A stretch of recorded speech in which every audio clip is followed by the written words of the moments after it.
আল্লাহওয়ালারাই মিলিয়ে দে আল্লাহর ঠিকানা। আলহামদুলিল্লাহি রাব্বিল আলামিন ওয়াসসালাতু ওয়াসসালামু আলা সাইয়্যিদিল মুরসালিন আম্মা বা'দ ফাআউযু বিল্লাহি মিনাশ শাইতানির রাজীম বিসমিল্লাহির রহমানির রহিম। আসসালাতু ওয়াসসালামু আলাইকা ইয়া রাসূলুল্লাহ ওয়া আলা আলিকা ওয়া আসহাবিকা ইয়া হাবিবাল্লাহ। আসসালাতু ওয়াসসালামু আলাইকা ইয়া নবিয়াল্লাহ ওয়া আলা আলিকা ওয়া আসহাবিকা ইয়া নূরাল্লাহ।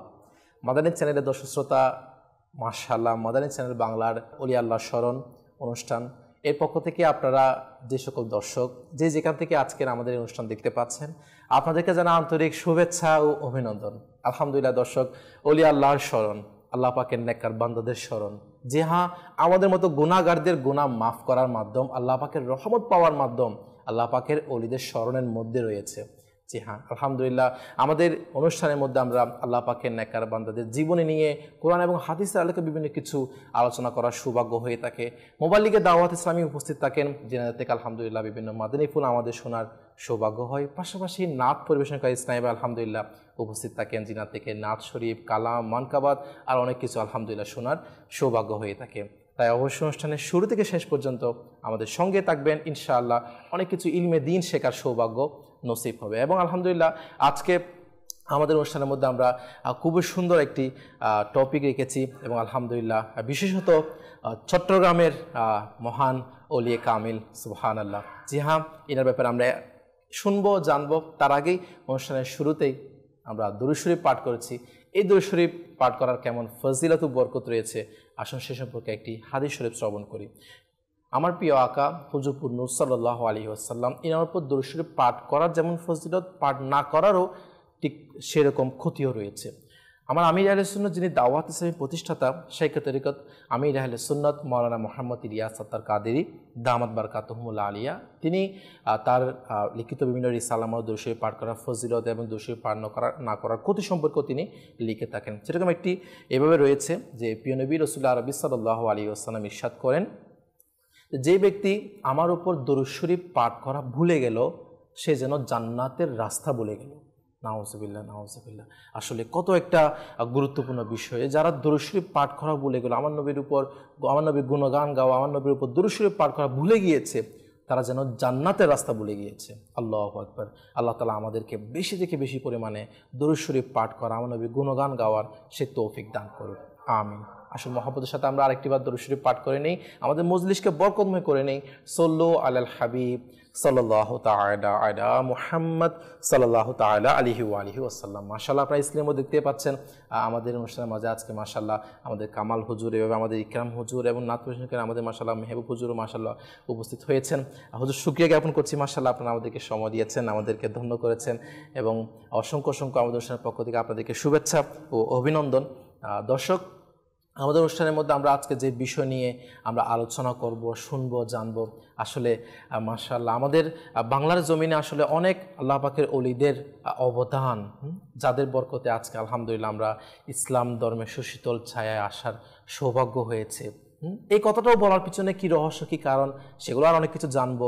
তো বলতে গেলে যেটা বিষয়, যে চট্টগ্রামের বিশেষত আমরা হয়তো যারা বাইয়ারে যখন কেউ বিমানবন্দরে বা বিমানের মাধ্যমে আসে, তার চোখের মধ্যে যে প্রথম যে আল্লাহ পাকের ওলির নাম আসে, মাশাআল্লাহ হযরত শাহ আমানত শাহ রহমতুল্লাহি তাআলা আলাইহি। হ্যাঁ, এইভাবে আল্লাহ পাকের দয়া, যে চট্টগ্রামের মধ্যে বিশেষ যে আল্লাহ পাকের অলিগণ রয়েছেন, তার মধ্যে যদি অন্যতম বলতে যাই, তার মধ্যে একজন হযরত শাহ আমানত শাহ রহমতুল্লাহি তাআলা আলাইহি। জি হ্যাঁ, তো আজকে আমরা হযরত শাহ আমানত শাহ রহমতুল্লাহি তাআলা আলাইহি ইনার জীবনের কিছু দিক এবং আল্লাহ পাকের ওলিদের কেমন শান ও মান আর অনেক কিছু ইনশাআল্লাহ আমরা শুনবো, জানবো। তো অবশ্যই অনুষ্ঠানের শুরু থেকে শেষ পর্যন্ত আমাদের সঙ্গে থাকবে ইনশাআল্লাহ। আল্লাহ পাকের ওলিদের শান ও মান সম্পর্কে অনেক কিছু ইনশাআল্লাহ জানার সৌভাগ্য হবে। আমাদের অনুষ্ঠানের মধ্যে আমরা প্রথম সেগমেন্ট হিসেবে নাত শরীফ বা কালাম শোনার সৌভাগ্য হয়ে থাকে। তো আসুন আমাদের নাত পরিবেশনকারী ইসলামের কাছে যাব এবং একটি নাত শরীফ বা কালাম শোনার সৌভাগ্য অর্জন করব। সল্লু আলাল হাবিব সাল্লাল্লাহু তাআলা আলা মুহাম্মদ সাল্লাল্লাহু তাআলা আলাইহি ওয়া আলিহি ওয়াসাল্লাম। সাল্লাল্লাহু আলাইকা ইয়া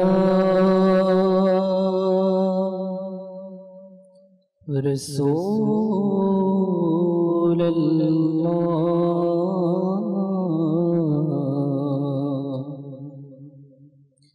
वसल्लम अलैका या हबीबल्लाह।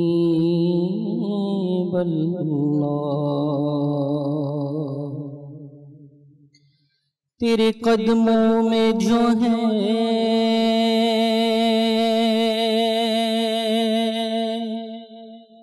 गैर खम क्या देखे,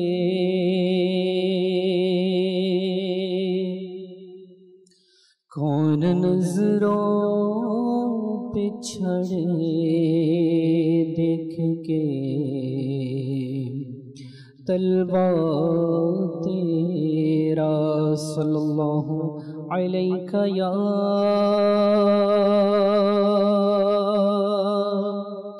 रसूल अल्लाह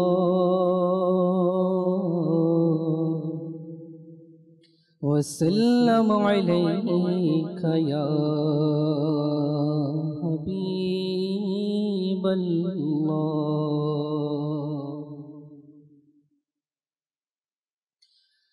लगछे मन हई तो नबी डाकबे मदीनाय मोरे, लगछे मन हई तो नबी डाकबे मदीनाय मोरे। लगछे मन हयतो नबी डाकबे मदीनाय मोरे, গিয়ে সেথা হৃদয় ব্যথা, গিয়ে সেথা হৃদয় ব্যথা দেখাবো আমি তারে।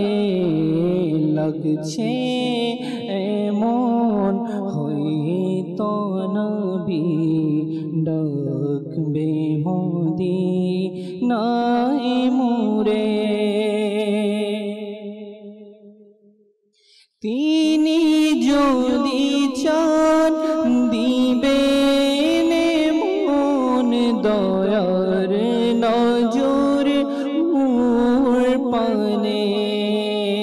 তিনি যদি চান দিবেন মন দয়ার নজর মোর পানে। চোখের ধারার বইবে নদী হয়তো বিরহ ভরে, চোখের ধারার বইবে নদী হয়তো বিরহ ভরে। লাগছে এমন হয়তো নবী ডাকবে মদিনায় মোরে। মরণ যেন হয় গো আমার সবুজ গম্বুজের নিচে, মরণ যেন হয় গো আমার সবুজ গম্বুজের নিচে। ঘুরব কত ধারে ধারে শাহী সিদর বার ছেড়ে, ঘুরব কত ধারে ধারে শাহী সিদর বার ছেড়ে। ভাগে যদি তাকে মন সুবর্ণ সুযোগ আমার,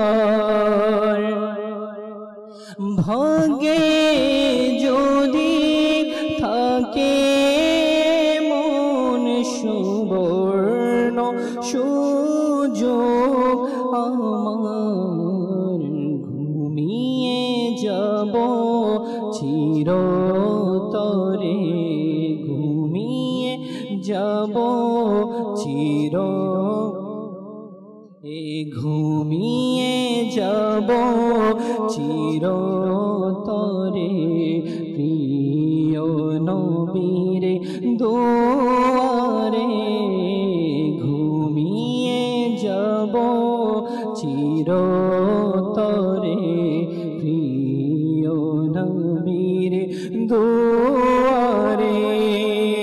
হাসরের মাঠে নিজেকে আমি রাখব ধরে কেমনে,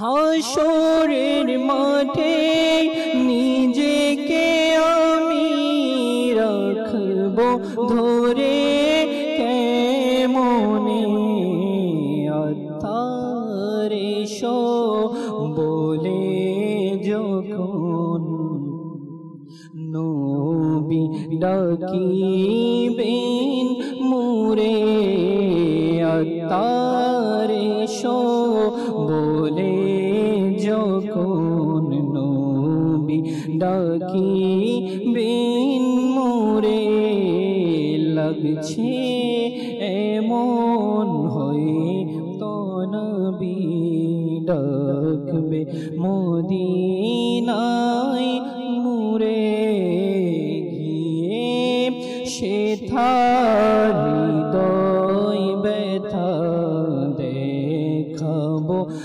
আমি তারে। মাশাআল্লাহ মাশাআল্লাহ। আল্লাহ পাক আমাদের সকলকে জীবনে একটি বার হলেও প্রিয় মদিনা, প্রিয় মক্কার জিয়ারত দ্বারা ধন্য করুন, আমিন আমিন। দর্শক, ওলি আল্লাহর স্মরণ অনুষ্ঠান চলমান রয়েছে। মাশাআল্লাহ, আমাদের নাত শরীফ শোনার সৌভাগ্য হয়েছে এবং আজকের আমাদের যে টপিক, আজকে মাশাআল্লাহ যে মহান বুজুর্গ, মহান অলিয়ে কামিলের আমাদের আলোচনা করার সৌভাগ্য হবে। আসলে সৌভাগ্য আল্লাহ পাকের অলিদের তাজকিরা, আল্লাহ পাকের অলিদের জীবনে নিয়ে আলোচনা করা। কেনই বা সৌভাগ্য, সেটা সম্পর্কে ইনশাআল্লাহ শুনবো, জানবো। তো আসুন আজকে আমাদের ডান পাশ থেকে মাশাআল্লাহ আজকে আমাদের যে টপিক হযরত শাহ আমানত শাহ রহমতুল্লাহি তাআলা আলাইহি, এনার জীবনের বিভিন্ন দিক নিয়ে আলোচনা করব এবং বিভিন্ন আল্লাহ পাকের ওলিদের শান নিয়ে আলোচনা করবো ইনশাআল্লাহ। আমাদের ডান পাশে আমাদের ইকরাম হুজুর থেকে শুরু করবো ইনশাআল্লাহ। জি হুজুর। আলহামদুলিল্লাহি রাব্বিল আলামিন ওয়াসসালাতু ওয়াসসালামু আলা সাইয়্যিদিল মুরসালিন, আম্মা বা'দ, ফাআউযু বিল্লাহি মিনাশ শাইতানির রাজীম, বিসমিল্লাহির রহমানির রহিম। বারুলিয়ার পুণ্যভূমি চট্টগ্রাম। আলহামদুলিল্লাহ। এই চট্টগ্রামের মধ্যে সুদূর আরব এবং হিন্দুস্তান থেকে অসংখ্য পীর, আল্লাহর ওলি, দরবেশ, ফকির এই চট্টগ্রামে আগমন করেছেন এবং তারই ধারাবাহিকতায় যেমনিভাবে হযরত শাহিন শাহী আদালত, শাহী আমানত, সুলতান আল হাজা বাইজিদ বুস্তামি রহমতুল্লাহ সহ মুহসিন আউলিয়া, বদর আউলিয়া এবং হযরতে বদনা শাহ রহমতুল্লাহ আলাইহিম এরকম অসংখ্য আল্লাহর ওলি এই বাংলার জমিনের মধ্যে আগমন করেছেন। সুবহানাল্লাহ। এবং উল্লেখ্য যে শাহিন শাহী আদালত, শাহী আমানত রহমতুল্লাহ তাআলা আলাই তিনি হিন্দুস্তান থেকে চট্টগ্রাম এসেছিলেন এবং জানা মতে 1793 খ্রিস্টাব্দের পরে। আচ্ছা আচ্ছা। এবং তিনি তার পূর্বপুরুষ যারা ছিলেন তারা ইরাকের বাসিন্দা ছিলেন। আচ্ছা। ইরাক থেকে এসেছেন এবং তিনি হযরত বড় পীর শাহিন শাহ বাগদাদ আব্দুল কাদের জিলানী রহমতুল্লাহ তাআলার বংশধর ছিলেন। সুবহানাল্লাহ। এবং তার বাবার নাম হযরত নিয়ামত শাহ রহমতুল্লাহ তাআলা আলাই। তিনি হিন্দুস্তানের বিহারের প্রখ্যাত সাধক সুফি হযরত মোনায়েম পাকবাজ তার ঘনিষ্ঠ আত্মীয় ছিলেন। সুবহানাল্লাহ। মুঘল সাম্রাজ্য আওরঙ্গজেবের আমলে প্রথম তিনি ভারতে ইসলাম প্রচারের ব্যাপক হারে তিনি অবদান রাখেন। আচ্ছা। এবং ওই সময় পীর, আউলিয়া, ফকির, দরবেশগণ সহ অসংখ্য আল্লাহর ওলিরা ছিলেন। ঠিক সেই সময়ে ভারতের কাশ্মীর, পাটনা, মুর্শিদাবাদ সহ বিভিন্ন সুফি দরবেশদের মিলন কেন্দ্র ছিল তখন। সুবহানাল্লাহ। সংসারের সমস্ত মায়ামমতা ত্যাগ করে তিনি আধ্যাত্মিক জ্ঞান অর্জনের জন্য তিনি বিহার থেকে কাশ্মীরে চলে যান।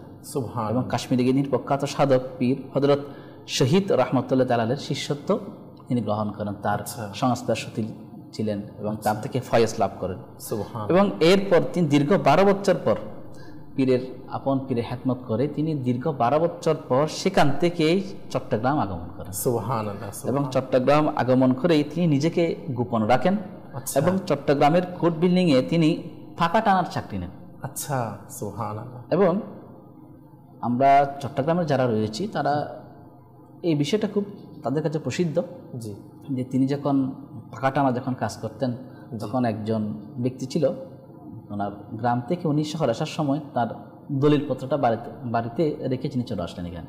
আচ্ছা, যার কারণে তিনি এখানে যখন কোর্টের মধ্যে যখন ডাকা হলো তখন তিনি তার এভিডেন্স সাবমিট করতে পারেনি। আচ্ছা, এখন যার কারণে ফেসে গিয়েছিলেন, তিনি কান্না করেছিলেন। তো তার কান্না করার কারণ জিজ্ঞাসা করলো শাহিন শাহ হযরত শাহ আমানত রাহমাতুল্লাহ তাআলা। সুবহানাল্লাহ। জিজ্ঞাসা করলেন যে আপনি কেন কান্না করছেন? তখন তিনি বলেন যে আমি আমার দলিলপত্র বাড়িতে রেখে বলে চলে এসেছি, এখন এটা কারণ আমার এরকম শাস্তি হওয়ার সম্ভাবনা রয়েছে, আমার এরকম সমস্যার মধ্যে জর্জরিত হতে হচ্ছে। আচ্ছা, তখন তিনি বললেন যে কাউকে বলিও না, আমি যদি এটা এনে তোমাকে এনে দিই। আল্লাহ। তখন তিনি চোখ বন্ধ করেন, উনি সাথে সাথে হাত বাড়িয়ে দিলেন, বাসা থেকে যেখান থেকে রাখেন এখান থেকে হাতের মধ্যে চলে আসে। সুবহানাল্লাহ, এরকম সুবহানাল্লাহ। একটা কারামত যেটা প্রকাশ হয়েছিল সেটা আমাদের চট্টগ্রামের অধিকাংশ মানুষের মুখোমুখি। যেটা সুবহানাল্লাহ। এটা জজ যখন বলেছিল যে একটু আগে বলেছিলেন আপনি বাসায় রেখে এসেছেন, আপনার হাতের মধ্যে দলিল করতে আসলো। আচ্ছা, এখন উনি আনফরচুনেটলি এখন আর মিথ্যা না বলে তিনি সত্যটা বলে দিলেন। সুবহানাল্লাহ। যিনি টাকাটা আনছেন ওনার মাধ্যমেই দলিলটা তার গ্রামের বাড়ি থেকে চট্টগ্রামের কোর্ট বিল্ডিং এ নিয়ে আসা হল। সুবহানাল্লাহ। তিনি ওইখান থেকেই তিনি এখন বর্তমান যেখানে লালদিঘির যে পারে তিনি অবস্থান করছিলেন, এই লালদিঘির পূর্ব পারেই তিনি ওইখানে তিনি মৃত্যুবরণ করেন নাই। আচ্ছা, আমরা যদি অনেকে বলে থাকি যিনি তার ওয়াফাত বার্ষিকী, কিন্তু ওয়াফাত করেন নাই, তিনি ওইখানে আত্মগোপন করেছিলেন। আচ্ছা, আল্লাহ আমাকে এই জায়গায় কি করে তাড়াতাড়ি এদের কাছে যেন আমি বিরত থাকতে পারি, যেন আমি এখানে আত্মগোপন করতে চাই। আল্লাহ পাক দয়া করলেন, তখন মাটি ওনার উপরে চলে আসলে এবং তিনি সেখানে ভিতরে আরাম করছেন। এভাবে বর্ণনা রয়েছে যেভাবে শাহ আমানত রাহমাতুল্লাহ তাআলা আলাইহি আছেন এবং শাহচাঁদ আউলিয়া রাহমাতুল্লাহ তাআলা আলাইহি তিনিও এরকম আদানা বিবির কারণে তিনি সেখানে শাহচাঁদ আউলিয়া রাহমাতুল্লাহ তাআলার পটিয়ার মধ্যে তিনি ওই জায়গায় তিনি ওনারা আত্মগোপন করেছেন, ওনারা মৃত্যুবরণ করেন। আল্লাহ। জি, অনেকের প্রাণ নিতে পারেন কিভাবে এটা আল্লাহ ভালো জানেন। যেভাবে সুলাইমান আলাইহিস সালাম যেভাবে দাঁড়ানো থাকা অবস্থায় ওয়াফাতপ্রাপ্ত হয়েছেন, এটা আল্লাহ পাকের কুদরত, ইচ্ছা, আল্লাহ পাকের দয়া। মাশাআল্লাহ। এইভাবে তিনি এই জিলকত মাসের শেষ তারিখেই তিনি আত্মগোপন করেন। বিভিন্ন উলামায়ে কেরাম সেটা বর্ণনা করেছেন। মাশাআল্লাহ, মাশাআল্লাহ, খুবই সুন্দর। আসলে হযরত শাহ আমানত রাহমাতুল্লাহ তাআলা আলাইহি, আসলে দেখেন না আল্লাহ পাকের ওলিগণ তারা ছিলেন এক জায়গায়, এমনকি আমার কাছে খুব সুন্দরভাবে বলেছে তিনি প্রায় দীর্ঘ 12 বছর ইনার পীরের কাছে ইনি ইনার সোহবতে ছিলেন, এনাতে জ্ঞান অর্জন করেছেন। হ্যাঁ, এখানে কিন্তু অনেকগুলো বিষয়, আমি কিন্তু একটু পরে ইকরাম হুজুর কাছে আবারও আসবো ইনশাআল্লাহ, এবং এই বিষয়গুলো থেকে এনার থেকেও মাদানী ফুল নিব। দেখেন ইনারা ইসলামে প্রচারের জন্য এক দেশ থেকে অন্য দেশে, হ্যাঁ, এটা একটা টপিক গেল। দ্বিতীয় বিষয় এটা যে আল্লাহ পাকের ওলি নেককার বান্দাদের সোহবত, ইনার পীরের সোহবত প্রায় 12 বছর ছিল আধ্যাত্মিক জ্ঞান অর্জনের জন্য। হ্যাঁ, এভাবে দেখেন যে ইনারা কোনো একটা এলাকায় এসেছেন, চট্টগ্রামে নিয়ে এসেছেন, এসে এমন না যে আমি এত বড় জ্ঞানী, আমি এত বড় ওলামা, হ্যাঁ, সবার মাঝে যে নিজেকে একেবারে কি প্রকাশ করে দিলেন, বরঞ্চ গোপনে এমন একটা চাকরি নিলেন যে একটা কি হাত পাকা গরম দূর করার জন্য একটা ছোট্ট আমরা যেটা বর্তমানে কি একদম নিম্ন লেভেল বলতে আমরা বলি সাধারণত, হ্যাঁ, নিজেকে আত্মগোপন করেছে, নিজেকে ছোট বিনয়ী মনে করা। হ্যাঁ, এই বিষয়ে সারা বিশ্লেষণ আরো শুনবো। এবং আমাদের মাশাআল্লাহ মোবাইলিকে দাওয়াত আছে আমাদের কামাল হুজুর মাশাআল্লাহ তশরিফ এনেছেন। হুজুরের কাছে মাশাআল্লাহ শাহ আমানত রহমতুল্লাহ ব্যাপারে আমাদের ইকরাম হুজুর মাশাআল্লাহ বলেছে তিনার পরিচিতি ব্যাপারে। তো আসলে চট্টগ্রামে হুজুর মাশাআল্লাহ এবার আল্লাহ পাকের ওলিদের দয়া আলহামদুলিল্লাহ বলতে গেলে আমরা ইসলামের শিশুদের ছায়া আসার সৌভাগ্য হয়েছে। হ্যাঁ, আল্লাহ ও তার রসুল সম্পর্কে আমরা যে একটা জ্ঞান অর্জনের সৌভাগ্য আলহামদুলিল্লাহ। এভাবে চট্টগ্রামের এবার আল্লাহ পাকের ওলিদের ব্যাপারে এবং আরও কী বিষয় আজকে দর্শককে আপনি বলতে চান? মাশাআল্লাহ। আসল ব্যাপারটা হচ্ছে যেখানে ওলি আল্লাহদের কদম পড়ে ওই এলাকাটা আল্লাহ পাকের দয়াই বরকতময় হয়ে যায়। সুবহানাল্লাহ, সুবহানাল্লাহ। এখানে আমি শাহ আমানত শাহ রাহমাতুল্লাহ তাআলার জীবনে যে 12 বছর সাধনা, আল্লাহ আখিরাত হাসিলের জন্য, আল্লাহর বন্ধুত্ব পাওয়ার জন্য, সুবহানাল্লাহ, নৈকট্য ইলাহির জন্য। সুবহানাল্লাহ। এক সময় ওলি আল্লাহগণ নিজের মা বাপ থেকে অনুমতি নিয়ে কারো দরবারে গুলামি করত বছরের পর বছর, শুধু মাওলার নৈকট্য বাজন হওয়ার জন্য। সুবহানাল্লাহ। এটা একটা টাইম। আচ্ছা, আর এখন একটা টাইম মা বাপ থেকে অনুমতি নিয়ে বছরের পর বছর অন্য জায়গায় সময় দেয় দুনিয়া হাসিলের জন্য। আল্লাহ, দুইটা ডিফারেন্স আছে। জি জি দেখেন শাহ আমানত রহমতুল্লাহ তাআলার আমলে কে জজ ছিল, জি জি, বড় কে ছিল, তার নাম নিশানা বিলীন হয়ে গেছে, তার কবরের অস্তিত্ব শেষ নিঃশেষ। কিন্তু আল্লাহ তাআলার প্রেমে যিনি নিজেকে উৎসর্গ করেছে, আজকে ওনার জিকির হচ্ছে, সুবহানাল্লাহ, আজকে আমরা ওনার আলোচনা করতে। সুবহানাল্লাহ। দেখেন না, একটা দুনিয়াভিত্তিক দিয়ে একটা আদালত, একটা কেন্দ্রে আমরা আজকে যাদেরকে টপ র্যাঙ্কিং এ রাখি, আজকে যাদেরকে আমরা ফার্স্ট প্রায়োরিটিতে রাখি দুনিয়াবি সম্মানের ক্ষেত্রে, ইনি হচ্ছে এখানকার হেড, ইনি হচ্ছে এখানকার জজ কোর্টের অনেক বড় কি। হ্যাঁ, আপনি বললেন না হুজুর, যারা আল্লাহ রসুলকে চাননি সেরকম দুনিয়াবি ক্ষেত্রে অনেক বড়, কিন্তু তাদের আজকে বিলীন হয়ে গিয়েছে। আসলে ব্যাপারটা এরকম, যে যেমন চা আল্লাহ তারে তেমন দেন। সুবহানাল্লাহ। আসলে বান্দার নিয়তের উপর সবকিছু ডিপেন্ড করে। জি জি। শাহ আমানত রহমতুল্লাহ তাআলা আলাই মাওলার সন্তুষ্টির জন্য ঘর থেকে বের হয়েছে, সুবহানাল্লাহ, আর কোনো উদ্দেশ্য ছিল না, শুধু একটা উদ্দেশ্য, মাওলার সন্তুষ্টি। আর উনি মাওলার সন্তুষ্টি এমন ভাবে হাসিল করেছে, আল্লাহ উনাকে অমর করে রাখে দিচ্ছে। আচ্ছা, লুকিয়ে গেছে, দেখো লুকিয়ে যাওয়া সবার পক্ষে সম্ভব না, স্বাভাবিক মানুষ মরে যায়, তো লুকিয়ে যাওয়া এটা একটা মাওলার কি। যখন সবাই জানা জানিয়ে গেছে উনি লুকিয়ে গিয়েছে, তো এই লুকিয়ে যাওয়া এটা আল্লাহ তাআলার পক্ষ থেকে দয়া হয়েছে বিধায় এটা সম্ভব হয়েছে। আর চিটাঙের মধ্যে এখনো যত মামলা মুকদ্দমা আছে, সবাই মেজরিটি প্রথমে আগে হাজিরি দেয় কোথায়? যারা অলি ভক্ত, যারা আল্লাহ ওয়ালা ভক্ত, যারা অলির প্রেম মুহাব্বত আছে, এরা এই হোক সুর ডাকায় যেই হোক না কেন, সবাই আগে যায় কি করে? জিয়ারত করে, উসিলা দিয়ে দোয়া করে। এটা এমন একটা সবার একটা ধারণা, ইনার এখানে গিয়ে উসিলা দিয়ে দোয়া করলে আল্লাহ মুশকিলাত থেকে নাজাত দান করবে। এটা একটা ভালো দিক। উসিলা দিয়ে দোয়া করা এটা আদম আলাইহিস সালাম থেকে শুরু। তো মনে কর বর্তমানে যারা উসিলা দিয়ে দোয়া করে, এটা তাদের আলামত ভালো, তারা উসিলা মানে কারো উসিলা দিয়ে দোয়া করলে দোয়া কবুল হয়, এটা বিশ্বাস করে, আলামতটা খুব ভালো।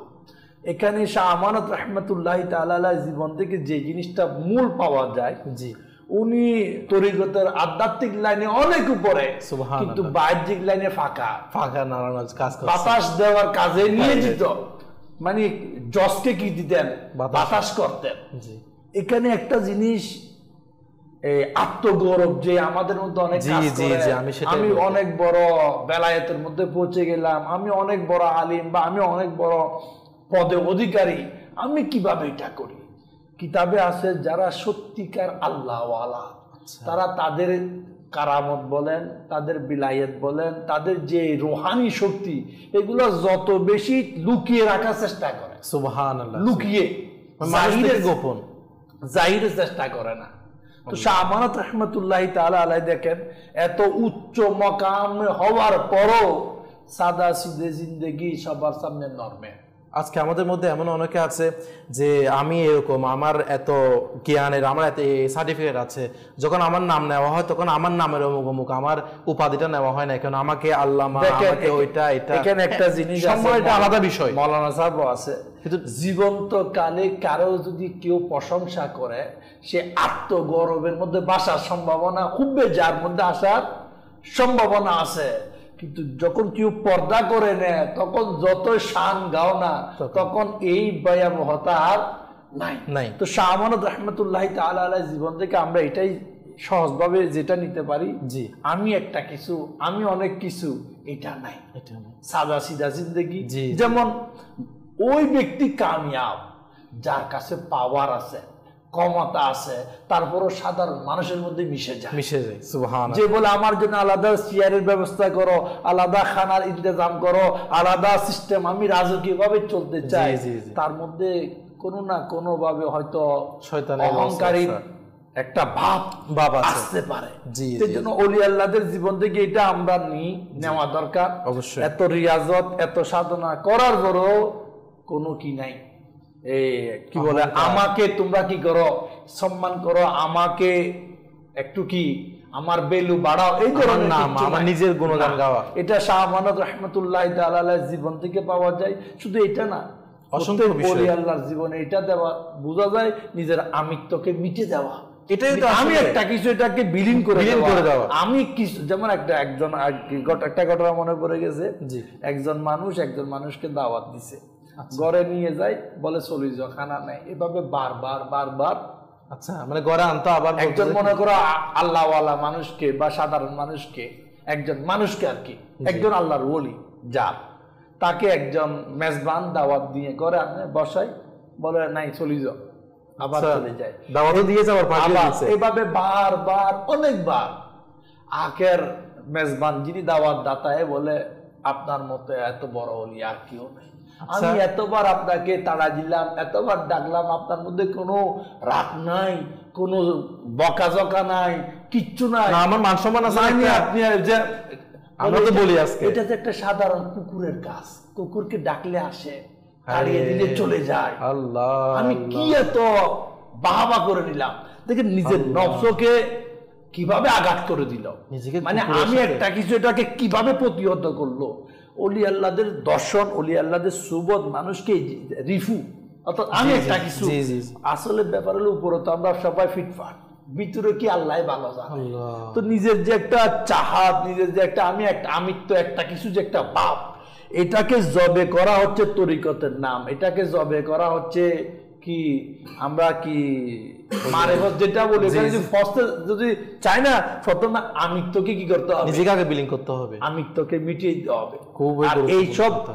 গুণে গুণান্বিত শাহ আমানত রহমতুল্লাহ তাআলা, সুবহানাল্লাহ, সুবহানাল্লাহ। ওনার জীবন থেকে আমরা এগুলা যেন শিক্ষা নিই। মাশাআল্লাহ, মাশাআল্লাহ, খুবই সুন্দরভাবে আমাদের হুজুর শাহ আমানত রহমতুল্লাহ তাআলা আলাইহি ইনারা একটা খুব গুরুত্বপূর্ণ দিক আসলে তুলে ধরেছেন, যে আসলে আমিত্ব, যে আমি একটা কিছু নিজেকে ছোট মনে করে, এটা কিভাবে যে আসলে ইনাদের মধ্যে একেবারে যে ছিল না।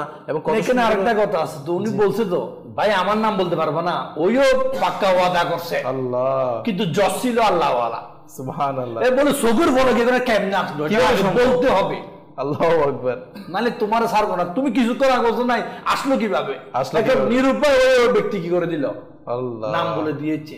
তাহলে বোঝা যাচ্ছে উপকার করেছি, কিন্তু তুমি আমার নাম, এখন আমরা যদি আগে উপকার বলি, প্রথমে আগে আমারে সোশ্যাল মিডিয়ায় আমাকে ভাইরাল ভাইরাল করো, বিভিন্ন নিউজ আমাকে হাইলাইট করো, কিন্তু শাহ আমানত রহমত, দেখেন আজকে তো আছে না, অমুক বাবার কাছে আসো সব পাইবা, আল্লাহ, দেখেন নিজেকে একটা কি হাইলাইট করা, কিন্তু শাহ আমানত রহমতুল্লাহ কি বলছে, আমার নাম নিও না, পারবা না, আমার নাম গোপন রাখবা, গোপন রাখবা।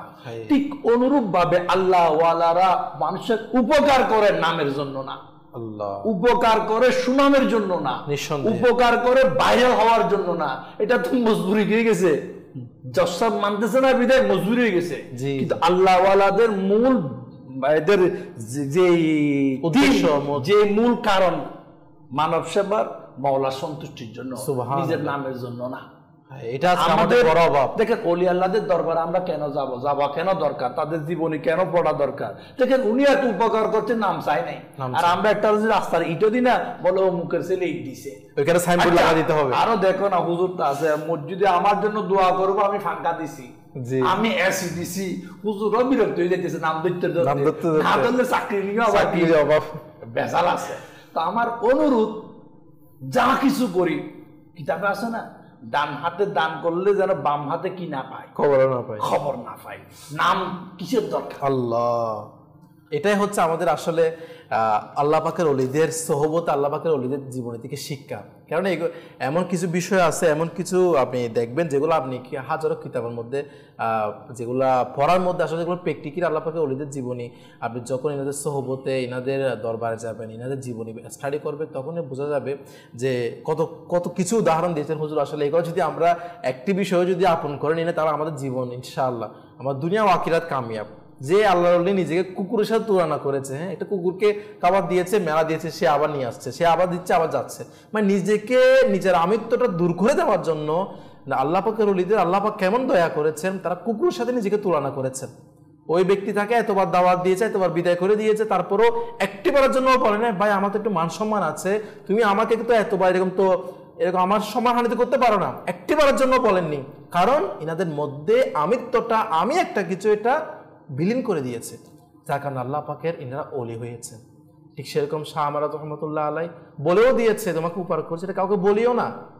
আর যখন ইনি পুরাটা যখন চারিদিকে এটা প্রকাশ হয়ে গেল যে ইনি এত বড় আল্লাহর ওলি, সবাই এনার কাছে আসছে এনার থেকে খ্যাতমন দিচ্ছে, তখন ইনি কি নিজেকে মানে আত্মগোপন করে নিয়েছেন। আল্লাহ পাকের দরবারে দোয়া, এটা আল্লাহ পাক ইনাদেরকে দয়া করেছেন। এখানে আছে যে তরিকতের একটা বিষয়, জি, মূল ফানা হওয়া।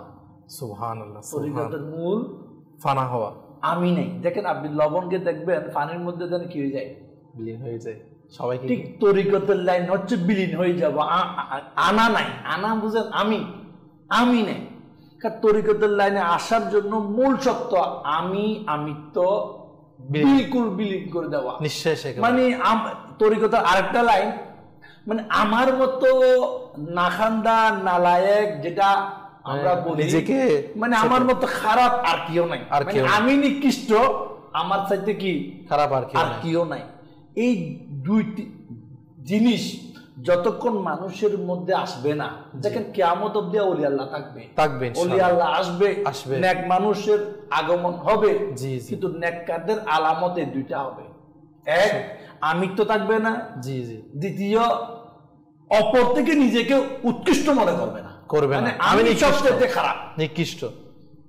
আল্লাহ ওয়ালাদের বড় আলামতের মধ্যে আরেকটা আলামত কি, এরা আজকে তো আমরা মেজরিটি মানুষ কি বলে সিসি ক্যামেরা অথবা কি থার্মোমিটার, মানে কি ভাইরাস, এখানে যেমন আমাদের দেশেও আছে, এখানে ফরমালিন আছে কিনা চেক কর, এটা সমস্যা আছে কিনা চেক কর, শুধু মানুষের দোষ তালাশ করে। কিন্তু ওলি আল্লাহদের জীবন, তাদের জীবনের মূল একটা জিনিস নিজের দোষ তালাশ করা। আমি কি দেখেন শাহ আমানত রহমতুল্লাহ তাআলা আলাই সাধারণ ফাঁকা বাতাস দিতেন, মানুষের গণনার মধ্যেও নেই, মানুষের সাথে কোনো লেনদেনও নেই, কোনো ডিগ্রেড করার কিচ্ছু নাই, শুধু ফাঁকা দেন আর নিজের ইবাদত বন্দেগীর মধ্যে ব্যস্ত থাকতেন। সুবহানাল্লাহ। আল্লাহ ওয়ালা ওলিদের অর্থাৎ যে নিজেকে চিনতে পারে, অর্থাৎ নিজের জন্য অর্থাৎ মাওলার জন্য ফানা হয়, আনা নাই, আমি উৎকৃষ্ট এটা নাই, সে অপরাধ দোষ দেখার সময় নাই তার কাছে। সে যদি বলে আমার ব্যর্থতা কোনটা, আমার কমি কোনটা, এটাই দূর করব, মানুষের উপকার করবেন, মানুষের কোনো দুষ্টুটি নিয়ে আরো তাকে ডিগ্রেড করা এটা নয়। এই জন্য ওলি আল্লাহদের দরবারে যাওয়া, তাদের জিয়ারত করা, তাদের রুহানি ফয়েজ নেওয়া, তারা কেমন ছিল দেখেন। আমরা আজকে কাউকে না কাউকে মডেল বানাই, কেউ বলে তুমি কি হবে বাচ্চা, পাইলট হব, এ বলে আমি ডাক্তার হব, এ বলে ইঞ্জিনিয়ার হবে আপনার মতো, এ বলে আমি কি হব বড় মেজর হব, একজন বলে আমি বড় অফিসার হব, কেউ কি একবারও বলে আমি আল্লাহর ওলি হব। সুবহানাল্লাহ, সুবহানাল্লাহ বলে কেউ কি একবারও বলে আমি আমার নবী সাহাবা তো কেউ হতে পারবে না, তাদের মতো একজন, মানে তাদের লাইফটাকে নকল করব, এই ধরনের তাদেরকে আইডল হিসেবে। আবার অনেকে বলে আমি আলিম হব, এটাও বলে, হাফিজ হব, এটাও বলে অনেকে, কিন্তু একবারও কি আমি আল্লাহর বন্ধু ওলি হতে চাই, এই কনসেপ্টটা খুব কম। এটার কারণ একটা, আমরা আজকের দুনিয়াকে আখিরাতের চাইতে বেশি প্রাধান্য দিচ্ছি, অথচ বলা হচ্ছে দুনিয়াটা ওলি আল্লাহদের জন্য দুই কদমের। মানে হাত বাড়াইছে চলে আসছে কত সুন্দর, তাই দক্ষিণ চট্টগ্রাম, কোথায় চিটাং সিটি, হাত বাড়াই কেন ওলি আল্লাহ, যেমন গৌসে পাক আব্দুল কাদের জিলানী বলেন আমি দুনিয়ার কি সরিষার দানার মতো হাতের তালুকে দেখি। তো ওলি আল্লাহদের তরিকায় যদি চলতে চাই আমাকে ফানা করতে হবে, নিজেকে বিলীন করে দিতে হবে। এটা হচ্ছে আল্লাহ পাকের ওলিদের শিক্ষা। তো আল্লাহ পাকের দরবারে দোয়া, আল্লাহ পাক আমাদেরকে আল্লাহ পাকের ওলিদের জীবনের থেকে যা শিক্ষা, তারা ভালো কাজ করতো মানুষকে দেখানোর জন্য না। যেরকম শাহ আমানত রহমতুল্লাহ আলাইহি ভালো কাজ করেছে, মানুষকে উপকার করেছে, বলে দিচ্ছে কাউকে বলিও না, মানুষকে প্রকাশ করতো না। আর যারা আজকে নাউজুবিল্লাহ কোনো একটা ভালো কাজ করে মানুষকে নাম না নিলেও, অনেকে হুজুরের কত সুন্দরভাবে বলেছেন, তারা উল্টা আরও কি দোষ ধরে যে আমার নাম কেন নেওয়া হয় না, আমি ভালো কাজ করছি এটা কেন বলা হয় নাই, আমি এটা করেছি কেন করা হয় না। এক কথাই আল্লাহ পাকের নেককার বান্দাদের চেনার উপায় হচ্ছে তারা ভালো কাজ করবে, ঠিক সেটা গোপন করবে। আল্লাহ পাকের দরবারে তো আল্লাহ তাআলা আমাদেরকেও আল্লাহ পাকের ওলিদের এই আমলটুকুকে আপন করে নেওয়ার সে তৌফিক দান করুক। কল SMS অ্যাড করবো, এরপর ইনশাআল্লাহ মাশাআল্লাহ আমাদের ক্যাম্প হুজুর কাছে আরও আসবো, আল্লাহ পাকের ওলিদের শান ও মান সম্পর্কে আরও জীবন ইনশাআল্লাহ শ্রবণ করবো। যে আমাদের কল শুনিয়ে দিই। মোহাম্মদ নাঈমুল ইসলাম, চট্টগ্রাম। আমি একটি মাত্র শুনতে চাই, মাত্র চলতি হলো জীবনে হবে কি তোমার দিদার। মাশাআল্লাহ, আল্লাহ তাআলা কবুল করুক। আল্লাহ তাআলা আমাদেরকে জীবনে একটিবার হলেও প্রিয় মদিনার প্রিয় আকা সাল্লাল্লাহু আলাইহি ওয়াসাল্লামের জিয়ারত দ্বারা ধন্য করুক। আমাদের সঙ্গে থাকার অনুরোধ, ইনশাআল্লাহ আপনার অনুরোধ পূরণ করার চেষ্টা জারি থাকবে। জি, পরবর্তী কল।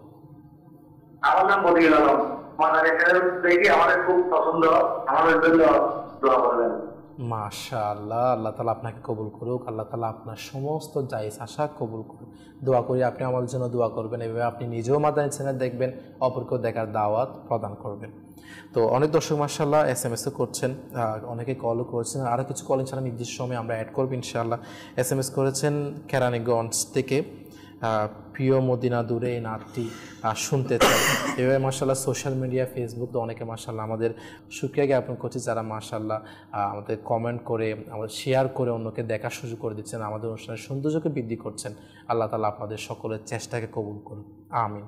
দর্শক, আমরা শুনছিলাম ওলি আল্লাহ স্মরণ অনুষ্ঠানের মধ্যে আজকে শাহ আমানত রহমতুল্লাহি তাআলা আলাইহির জীবনী সম্পর্কে খুবই গুরুত্বপূর্ণ, খুবই মনোমুগ্ধকর বিষয় নিয়ে মাশাআল্লাহ আলোচনা হচ্ছিল। আমাদেরকে আমার হুজুরও বলছিলেন মাশাআল্লাহ, এবং এর আগে আমাদেরকে আমার হুজুর বলেছিলেন, হুজুর ইনার জীবন সম্পর্কে মাশাআল্লাহ আপনি কিছু তুলে ধরেছিলেন।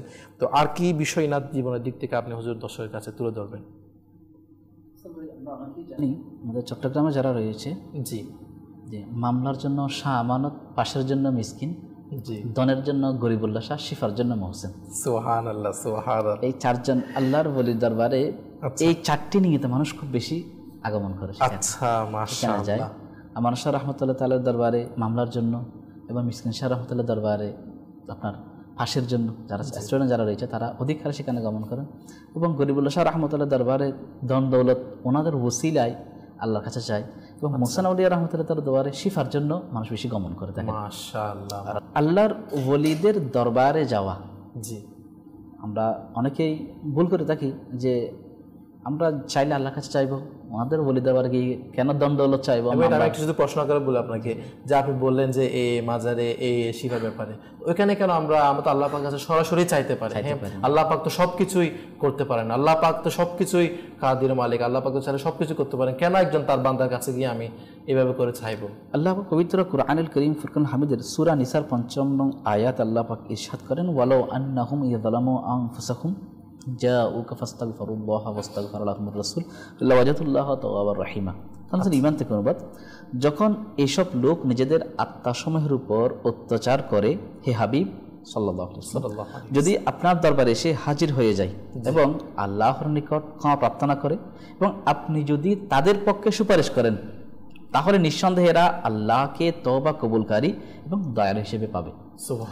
এই আয়াতে করিমা দ্বারা জানা গেল যে রাসূল পাক সাল্লাল্লাহু আলাইহি ওয়াসাল্লাম প্রত্যেক গুনাহগারের জন্য প্রত্যেক সময় কিয়ামত অবধি মাগফিরাত ওসিলা হিসেবে আমার নবীকে যখন তারা চাইবে, আমার নবী তাদের পক্ষে যখন সুপারিশ করবে, তখন আল্লাহ পাক তাদের গুনাহ ক্ষমা করে দিবে। সুবহানাল্লাহ, সুবহানাল্লাহ। এবং এই আয়াতের প্রেক্ষিতে হিন্দুস্তানের বড় আলিমে দ্বীন আল্লামা সরদার আহমদ রহমতুল্লাহ তাআলা আলাইহি, জি, ইনি ব্যাখ্যা একটা খুব সুন্দর একটা উক্তি এখানে তিনি ব্যক্ত করেন, এটা শৌকে মদিনার মধ্যে আমার আমির সুন্নত খুব সুন্দরভাবে ধরেছেন, এটা আচ্ছা তুলে ধরেছেন। শৌকে মদিনা, মদিনার প্রতি আগ্রহ, আচ্ছা, যে রাসূল পাক সাল্লাল্লাহু আলাইহি ওয়াসাল্লাম ইরশাদ করেছেন, যে ব্যক্তি সামর্থ্য, যার অ্যাবিলিটি রয়েছে, সে যেন মদিনা শরীফ ইন্তেকাল করেন, কেননা মদিনাবাসীর জন্য আমি নবী সুপারিশ করব। সুবহানাল্লাহ। এখন সরদার আহমদ রহমতুল্লাহ তাআলা তিনি বলেন যে, ইয়া রাসূলুল্লাহ, যে আমার তো মৃত্যুবরণ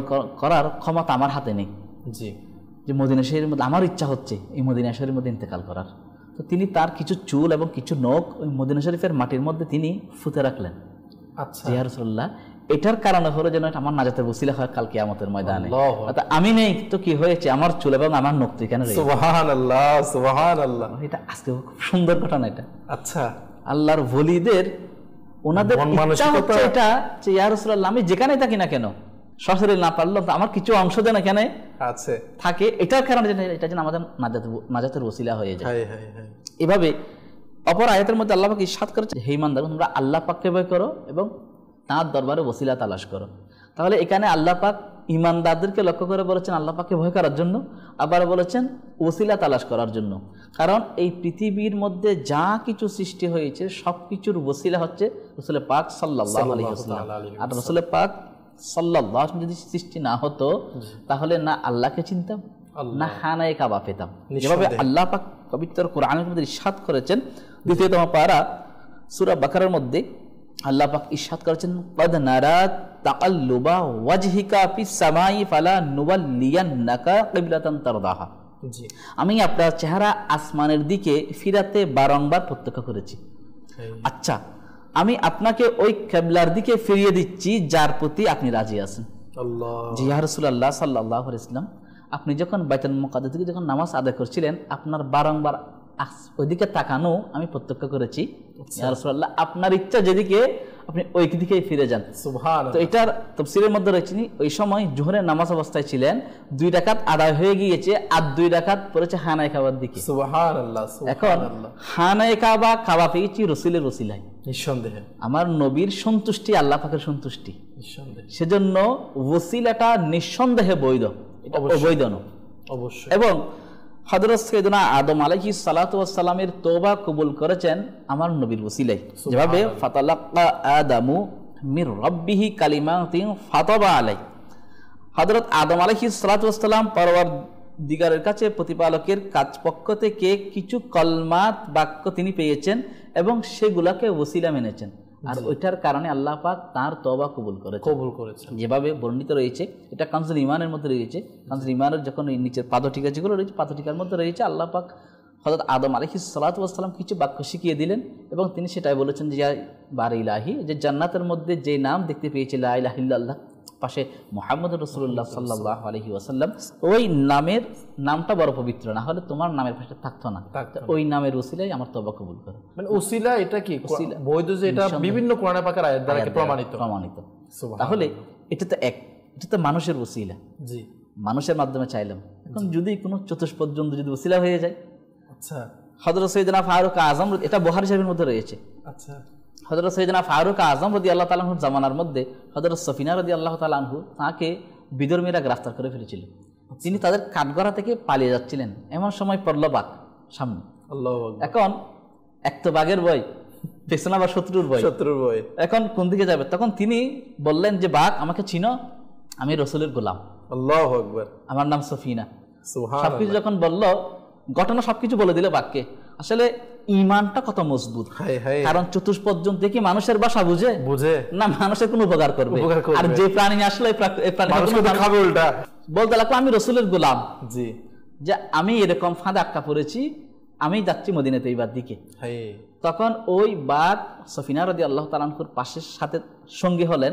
মানুষের আওয়াজ শুনলে জঙ্গলের দিকে চলে যেত, মানুষ সরে গেলে আবার তাকে প্রটোকল দিত। এইভাবে মদিনায় তাই পর্যন্ত ওই বাঘটা পৌঁছিয়ে দিয়েছেন।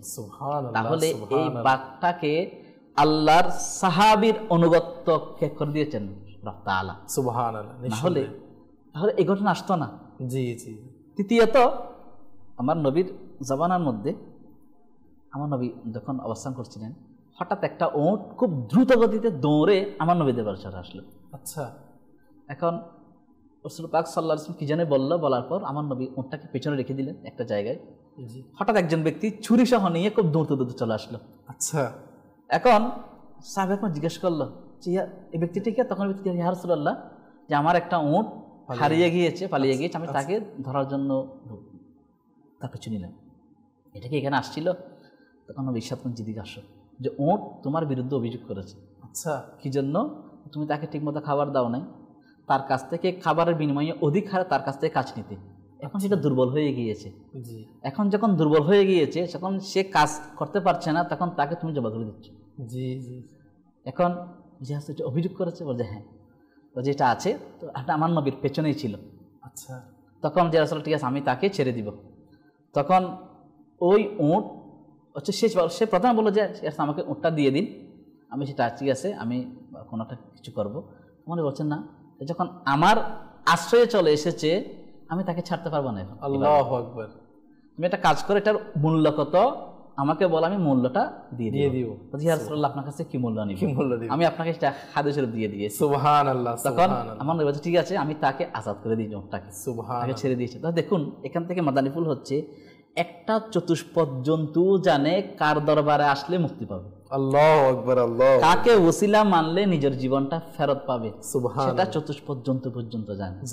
আর আজকে আমরা মানুষ, আমরা যদি না বুঝি, এটা আমাদের বড় দুর্ভাগ্য। আল্লাহ আল্লাহ আল্লাহ পাকের রসুল সাল্লাল্লাহু আলাইহি ওয়াসাল্লামের ওসিলা ইনার দরবারে যাওয়া, হ্যাঁ, এবং ইনাকে যারা অনুসরণ করে নেককার হয়েছে, আল্লাহর ওলি হয়েছে, ইনার দরবারে গিয়ে দোয়া না করে, ইনাদের দরবারে না গিয়ে কার দরবারে যাব? আল্লাহ পাকের দরবারে ইনারা মকবুল হয়ে গিয়েছে, যার কারণে আল্লাহ পাক ইনাদের এত শানুমান দিয়েছে। আমি তো গুনাহগার, আমি তো নালায়েক, আল্লাহ পাক আমারকে হয়তো ইনার ওসিলায় কবুল করে নিতে পারেন। এই বিষয়টা আসলে তাই নয়, এখানে মাসিহারা বর্ণনা করেন যে ওয়ালাউ আন্নাহুম ইয়াযলামু আনফুসাহুম জাউকা, এই আয়াতের ব্যাখ্যায় বলেন যে এখানে একটা চতুষ্পদ উট দুনিয়ার মধ্যে আসার কারণে যদি সে মুক্তি পেয়ে যায়, কিয়ামতের ময়দানে গুনাহগার উম্মত যদি নবীর ছায়া চলে আসে, এটা কেমন হবে? এজন্য এই ওয়ালাউ আন্নাহুম ইয়াযলামু আনফুসাহুম জাউকা এই তাফসীরের মধ্যে রয়েছে যে সমস্ত মুসলমান, সাধারণ মুসলমান যারা দুনিয়া থেকে ইন্তেকাল করবে, সাধারণ মুসলমান এরা পর্যন্ত সুপারিশ পাবে, সুবহানাল্লাহ। আর যারা ইমানদার, আল্লাহু আকবার, তারা বেশি পাবে। এক এখানে আরো বলা হচ্ছে যে সমস্ত ব্যক্তিরা যারা দুনিয়া থেকে যারা জান্নাতের সার্টিফিকেট পেয়ে গিয়েছে, যারা জান্নাতি, সাবেকরাম নয়, যে সমস্ত নেককার বান্দারা বুজুর্গ যারা জান্নাতি, এরা ওই দৃশ্য দেখে তারা ঈর্ষা করবে। আল্লাহু আকবার। কি জন্য? যে আল্লাহ, আমরা আমাদের আমল নামায় যদি কিছু দুষ্টুরি থাকতো তাহলে আজকেও আমরা নবীর সুপারিশটা লাভ করতে পারতাম সরাসরি। কারণ আমরা তো বেহিসাব ক্ষমাপ্রাপ্ত হয়ে গিয়েছি, আমরা তো জান্নাতে হয়ে যাচ্ছি, এখন ওই সুপারিশ তখন আমরা পাচ্ছি না। আচ্ছা, মানে যারা সুপারিশ প্রাপ্ত হয়ে জান্নাতে চলে যাবে, মানে কি ছাড়া সুপারিশ তারা আফসোস করবে যে যারা সুপারিশ প্রাপ্ত হয়ে কি জান্নাতে যাচ্ছে, এরা বড় সৌভাগ্যবান, এরা নবীর সুপারিশ পাচ্ছে। আমার নামায় যদি এরকম কিছু একটা থাকতো, দস্তুরি থাকলে আমার নবীর সুপারিশ করতে পেতাম, সুবহানাল্লাহ, আমার নবীর সাথে একটু দাঁড়াতে পারতাম, আর একটু দেখতাম মন ভরে, এটার ইচ্ছা পোষণ। কেমন? তো যারা সাধারণ মুসলমান যারা, এরা তো অবশ্যই সুপারিশ পাবে। আর যারা নৈকট্যভাজন, যারা আমার নবীকে বেশি মোহাব্বত করেন, এদের সুপারিশ তো অবশ্যই নিঃসন্দেহে। যারা মদিনায় তৈবার গিয়ে দিওয়ানা ছিল, যারা সালাতু ওয়াসসালামু আলাইহি ইয়া রাসূলুল্লাহ পাঠ করেছিল, যারা আমার নবীর উপর দরুদ শরীফ পাঠ করেছিল, এদের মান কাল কেমন হবে? আল্লাহ তাআলা আমাদেরকেও প্রিয় মদিনার হাজিরি নসিব করুক, আমার নবীর গোলামিতে মওন নসিব করুক, আমার নবীর গোলামিতে মৃত্যু হয়ে যারা আজকে আলা বালা হয়েছে, যেমন শাহ আমানত রহমতুল্লাহি তাআলা আলাইহি, ইনাদের সদকা আল্লাহ তাআলা আমাদেরকে বেহিসাব মাগফিরাত দান করুক। ইনারা যেভাবে নিজের জীবনকে অতিবাহিত করেছে, আল্লাহু আকবার, ইনাদের জীবনের যে দিকগুলা, আল্লাহ পাকের ওলিদের দরবারে যাওয়ার, এটারও কেমন ফজিলত আমরা শ্রবণ করছিলাম। মাশাআল্লাহ, আল্লাহ তাআলা আমাদেরকে ব্যাপারে বোঝার তৌফিক দান করুক। আরো বিষয় ইনশাআল্লাহ আমরা বিশ্লেষণ আলোচনা করব। মাশাআল্লাহ, আরো কিছু বিষয় নিয়ে আমরা ডিসকাশন করব ইনশাআল্লাহ। আমাদের দর্শক আমাদেরকে অনুরোধ করেছেন নাস শরীফ বা কালাম শোনার জন্য, তো আসুন একটি নাস শরীফ বা কালাম কিছুক্ষণ আমরা শ্রবণ করি, এরপর ইনশাআল্লাহ আমরা আবারও আলোচনা ফিরে আসবো ইনশাআল্লাহ। সল্লু আলাল হাবিব সাল্লাল্লাহু তাআলা আলা মুহাম্মদ সাল্লাল্লাহু তাআলা আলাইহি ওয়া আলিহি ওয়াসাল্লাম। সাল্লি আলা রাসূলিনা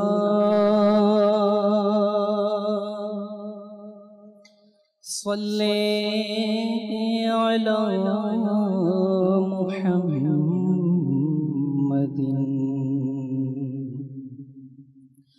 صلی علی حبیبنا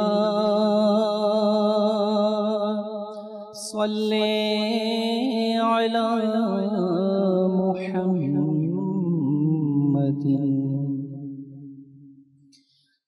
যে নবীর গোলাম হয়ে গেছে, যে নবীর গোলাম হয়ে গেছে, সে যুগের ইমাম হয়ে গেছে, সে যুগের ইমাম হয়ে গেছে। সাল্লাল্লাহু আলাইহি ওয়াসাল্লাম, সাল্লাল্লাহু আলাইহি ওয়াসাল্লাম। দিয়েছে যে উসিলা তাহার, দিয়েছে যে উসিলা তাহার, দিয়েছে যে উসিলা তাহার, সকল কাজ তার হয়ে গেছে, সকল কাজ তার হয়ে গেছে। সাল্লাল্লাহু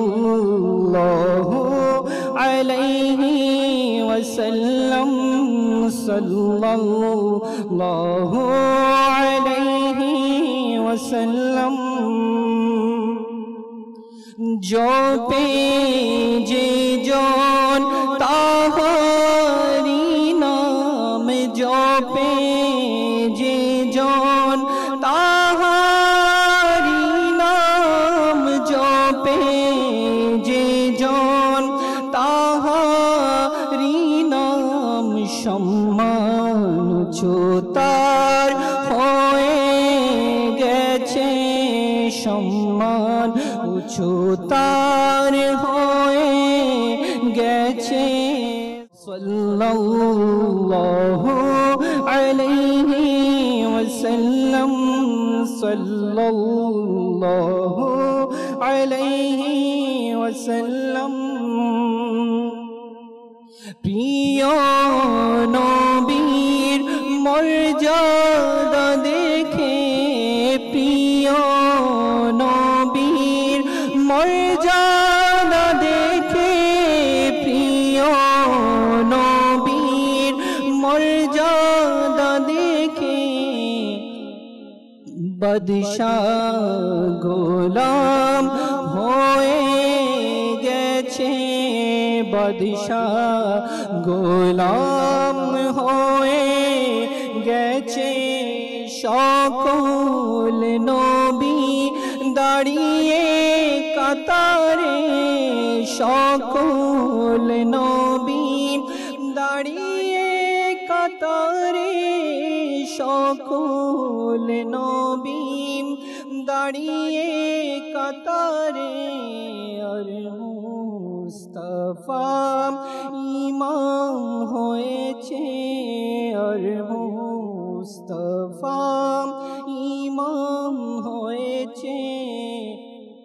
সাল্লাল্লাহু আলাইহি ওয়াসাল্লাম, সাল্লাল্লাহু আলাইহি ওয়াসাল্লাম। যে নবীর গোলাম হয়ে গেছে, সে যুগের ইমাম হয়ে গেছে। যে নবীর গোলাম হয়ে গিয়েছে, সে যুগের ইমাম হয়ে গিয়েছে। আল্লাহু আকবার। আসলে এটাই তো আল্লাহ পাকের ওলিদের এনাদের দুনিয়া আখিরাতের সাকসেসের পিছনে মূল যদি আপনি পয়েন্ট বলেন একটাইটাই, তারা নবীর গোলাম হয়ে গিয়েছে। আল্লাহ পাক ইনাদেরকে দুনিয়ার মধ্যে আখিরাতে আল্লাহ বালা দুনিয়ার মধ্যে আর দুনিয়াবাসীর কাছেও আল্লাহ পাকের বান্দাদের অন্তরে ইনাদের মহব্বত ঢেলে দিয়েছেন, যার কারণে ইনারা দুনিয়া থেকে পর্দা করেছেন বা দুনিয়া থেকে আত্মগোপন করেছেন, অনেক বছর হয়ে যাচ্ছে। আল্লাহ পাক ইনাদের শান ও মান, ইনাদের মহব্বত মুসলমান বান্দাদের অন্তরে দাখিল করে দিয়েছেন। এটাই আল্লাহ পাকের ওলিদের শান ও মান। হুজুর, এই বিষয়ে আপনি দর্শকের কাছে কি তুলে ধরবেন? যতদিন মুসলমান নিজেকে নবীর গোলাম মনে করেছিল, আচ্ছা, ওলি আল্লাহর প্রেমিকের মধ্যে ছিল, জি, তখন দুনিয়া মুসলমানের ফাঁয়ে ছিল। আল্লাহ। আর যেদিন থেকে মুসলমান দুনিয়ার গোলাম হয়, নবী রসুলের ভালোবাসার বিরুদ্ধে উল্টা শুরু, সেদিন থেকে দুনিয়ার গোলাম হয়ে গেছে। আপনি দেখবেন দাজলা নদীর একটা ঘটনা আমার মনে পড়ে গেছে, যে নদীটা বছরে শুকাই দিত। আচ্ছা, ফারুক আজম রাদিয়াল্লাহু তাআলা দর সময়ে নীলনদ এই নীলনদটা শুকাই যেত। সুন্দর একজন কুমারী নারী বলি দিলে ওই কি পানি আবার আসতো, এরকম একটা রীতি, এরকম তাদের রীতি ছিল। প্রতি বছর নারীকে কি করতো, এরা মানে যখন ফারুক আজম রাদিয়াল্লাহু তাআলার শাসন আমলে ওই এলাকাটা নীলদরিয়ার এই এলাকাটা যেখানে শুকিয়ে যেত, জি, ওই এলাকা যখন ওনার আন্ডারে আসলো, তখন ওনার তৎকালীন আশিকে রসুল যিনি গভর্নর ছিল বলে এখানে এই অবস্থা, নাইলে পানি আসবে না, কি করা যায়? আচ্ছা, সবাই বলতেছে সুন্দরী একজন নারীকে নাও বলি দাও, বলে এটা তো ইসলামে জায়েজ নাই, নাউজুবিল্লাহ, এটা কিভাবে সম্ভব? নাউজুবিল্লাহ। তখন ওই নীলদরিয়ার নামে একটা চিঠি লিখলো, কাগজ টুকরা, নদীকে উদ্দেশ্য করে? হ্যাঁ, নদীকে, এখন নদী পড়তে জানে। আচ্ছা, নদী কি পড়তে জানে? যে কোনোদিন স্কুলে যায় নাই, ক ক শিখে নাই, বলো এই চিঠিটা নদীর বুকে রেখে দিবা। গভর্নর ওই চিঠিটা নদীর বুকে রেখে বলে, সুন্দরী নারী দেওয়ার দরকার নাই, আচ্ছা, এখানে এই চিঠি যথেষ্ট। এখন এই বালু, এই নদী, তুই কম স্কুলে পড়ছস, ফারুক আজম রাদিয়াল্লাহু তাআলার কথা বুঝতে পারো? ওখানে কি লিখছে? আল্লাহর নাম বিসমিল্লাহ বলে লিখছে, বলে নীলদরিয়া যদি আল্লাহর হুকুমে যদি পানি প্রবাহিত করে যাও তাহলে করে দাও, নাহলে তোমার দরকার নাই। শুধু লেখা এটা, আল্লাহর হুকুমে, আল্লাহর হুকুমে প্রবাহিত হও, নাহলে তোমার দরকার নাই। এখন নীলদরিয়া কোন স্কুলে পড়ছে এই লেখাটা পড়ার জন্য? অনেক কিছু বোঝার বিষয় আসলে। আল্লাহর নবীর প্রেম, নবীর গুলাম, আল্লাহওয়ালা যারা হয়ে যায় না, দুনিয়া তাদের হয়ে যায়, তাদের হয়ে যায়। নীলদরিয়ার সাথে সাথে প্রবাহিত হয়েছে, অনেক বেশি প্রবাহিত, এখনো শুকায় নেই। সুবহানাল্লাহ, সুবহানাল্লাহ। এগুলো অনেকের বুঝে আসবে না, বলে এটা কিভাবে সম্ভব? আসলে সব কারামত এমন মানুষের আকলে, কারামত এটাকে আসলে বুঝে আসেন, এটাই কারামত, এটাই কারামত। এই জন্য ফারুক আজম রাদিয়াল্লাহু তাআলা আনহুকে অর্ধ পৃথিবীর বাদশা বলা হতো। ওনার নাম শুনলে বাকিরা, বাতিলরা তত্তর করে কাঁপতো, অথচ উনি থাকতো খাতুল গাছের জুবরি একটা ঘরে, কোনো প্রটোকল নাই, অস্ত্র নাই, কিচ্ছু নাই, নাম শুনলে ভয় পায়, মাটিতে শুয়ে থাকতো, কোনো সময় নিজের হাতের উপর বার করে মাথা দিয়ে। একটা কারণ, আজকে আমরা বুজন বিলাসী হয়ে গেলাম, অর্থাৎ দুনিয়ার ভালোবাসায় আরামায়েশ আছে, আমার একটা নাম, আমার যশ খ্যাতি চাই। কিন্তু ফারুক আজম রাদিয়াল্লাহু তাআলা আনহু দেখেন, কোন সাহাবায়ে কেরাম দেখেন, কোন আউলিয়া কেরাম দেখেন, তাদের নামের আগে তাদের কল্পনার মধ্যে যশ খ্যাতি ছিল না, জীবনে ছিল না। বলতো যে আমি না লাইক, আরে প্রতিদিন নিজেকে সাবুক মারতো না, বল আজকে কি করছস, আল্লাহ জবাব দে, নিজেকে নিজে প্রশ্ন সোয়াল। আমাদের মূল মিশন থেকে আমরা দূরে সরে গিয়েছি। সত্যিকার অর্থে ওলি আল্লাহদের উসিলা ইমানের দরকার। কারণ কিতাবে আছে যে এলাকায় আল্লাহ ওয়ালা থাকে ওখানে আল্লাহ রহমত নাজিল। সুবহানাল্লাহ। বাপ যদি নেক করে না, বাপ শুধু বাপ বলা হচ্ছে, তার কারণে তার পরবর্তী প্রজন্ম পর্যন্ত কি আরামে থাকে। সুবহানাল্লাহ, সুবহানাল্লাহ। একটা কবর ভাঙি গেছে, দেখতেছে এক বন্দাকে একটা ফুলের লতা, ফুল নিয়ে তাকে কি সুগ্রাণ দিচ্ছে আল্লাহ, একজন বন্দাকে। এখন সবাই তো বলে ভাই একে ভালো মানুষ ট্রান্সফার করো, কবরটা ভাঙি গেছে, আর এক জায়গায় নিচে এটা সাপ হয়ে গেছে, এটা কে গেছে, সাপ হয়ে গেছে, তাকে আযাব দিচ্ছে। আবার তখন হক্কানি উলামায়ে কেরামরা বলে না, এই করে নিশ্চয় আল্লাহ ওয়ালার কবরের পাশে আছে, যার কারণে ওই আল্লাহ ওয়ালার কারণে তার সাপটা ফুলে পরিণত হয়ে গেছে। আবার যখন তাকে পুনরায় যে জায়গায় থেকে নিয়ে হয়েছে ওখানে নিয়ে আসে, ওটা আবার ফুল হয়ে গেছে। সুবহানাল্লাহ। ওলি আল্লাহদের সুবত দুনিয়া তো লাভ, তাদের পাশে থাকাও কবরে লাভ, আর তাদের উসিলা দিলে তো বান্দার তকদির পরিবর্তন হয়। দেখো বান্দা সাধারণ মানুষ যেটা পারে না, ওলি আল্লাহরা সেটা পারে, এই জন্য তাদেরকে আল্লাহর বন্ধু বলে। সুবহানাল্লাহ। এই জন্য তাদের কর্মকাণ্ডকে কারামত বলে। সুবহানাল্লাহ। এই জন্য ওলি আল্লাহদের দামন এই জন্য ধরা দরকার। দেখেন মনে করে রাগ করিও না, এই বড় পয়সাওয়ালা, এই বড় মন্ত্রী, এই বড় ব্যারিস্টার, আই বড় অনেক কিছু, দুনিয়াদারের সাথে সবাই সুসম্পর্ক রাখতে চায়, বন্ধুত্ব রাখতে চায়, বিপদে ফললে যেন বদ্ধা আমারে হেল্প করা, স্বাভাবিক সবাই। অনুরূপ ভাবে আমি তো বলবো এই বদ্দা টদ্দা ছাড়ো, আল্লাহ ওয়ালাদের সাথে বন্ধুত্ব করো। সুবহানাল্লাহ। কারণ তাদের শুভ দৃষ্টিতে মুসিবত যাবে, আজকে তাদের সাথে যদি বন্ধুত্ব রাখি, কাল কিয়ামতে হাসরটা ভালো হবে। সুবহানাল্লাহ, সুবহানাল্লাহ। আল্লাহ পাকের ওলিদের সোহবতে এই জন্য ওলি আল্লাহদের দামন সর্বদা ধরে রাখা চাই, তাদের কবর জিয়ারত করা চাই। দেখেন ওলি আল্লাহরা আমরা যেটা বলি যে স্বাভাবিকভাবে ওকে মারা গেছে শেষ, আরে না, এটা বোকামি। বোকামি নিঃসন্দেহে। কে বললে মারা গেছে শেষ? আকলে কুলাইতেছে না। যারা আল্লাহ তাআলার প্রেমে মরে তারা কি মরে গেছে? না, তারা আসলে আল্লাহ তাদেরকে রিজিক দেয়, আল্লাহ তাদেরকে কবরে কত নাজ নিয়ামত দিয়েছে, অসংখ্য। আমি বলতেছি কি এই শেষ? না, আসলে আমার আকলের কমি। আকলের কমি। আপনি দেখবেন যে বা যাহারা নিজের দামনকে, নিজের চিন্তা ভাবনাকে ওলি আল্লাহদের পিছনে রাখছে, এরা অভদ্র না, এরা মারপিট করে না, এরা কিছুতে গরম হয়ে ওঠে না, নম্রতাকে ভদ্রতাকে বলে মাফ করে দাও, এবং এদের নিজের জীবনের লক্ষ্যেও তারা কামিয়াব হয় আল্লাহ পাক ওলিদের উসিলায়। কারণ ওলি আল্লাহরা মানুষকে ক্ষমা করা তারা শিখায়, তোমাকে মারছে না, ক্ষমা করে মাফ করে দাও। আর দুনিয়াদাররা বলে না, রাস্তা তোয়া কোন দিকে বদলা নেওয়া যায়। ওলি আল্লাহরা বদলা নেয় না, কারণ আমার নবী বদলা নেয় নাই, বদলা নেয়। সুবহানাল্লাহ। বদলা নিতে পারতো, তার মধ্যে দেখেছে সবাই মক্কা বিজয়ে সব নেওয়ার ক্ষমতা আছে, মাফ করে দিলেন, সবাইকে মাফ করে দিলেন। ওলি আল্লাহরা নবীর তরিকায় চলে, আল্লাহ রাসূলের তরিকায় চলে, আল্লাহকে রাজি করে, এবং তাদের সান্নিধ্যে যারা আসে এরাও কি হয়ে যায়? অমানুষ মানুষ হয়ে যায়। সুবহানাল্লাহ। চোর আল্লাহর ওলি হয়ে যায়, বলি আল্লাহর ওলি হয়ে যায়। আল্লাহু আকবার। আল্লাহ বলেছিল তো, জি জি জি, বলি এরকম সুর ডাকু নেককার হয়ে যায়, নামাজি হয়ে যায়। সুবহানাল্লাহ। আসলে আল্লাহ পাকের ওলিদের এটাই শান যে আল্লাহ পাকের ওলিদের দরবারেও গুনাহগার যখন আসে আল্লাহ পাক তাদের মর্যাদাকে বাড়িয়ে দেন।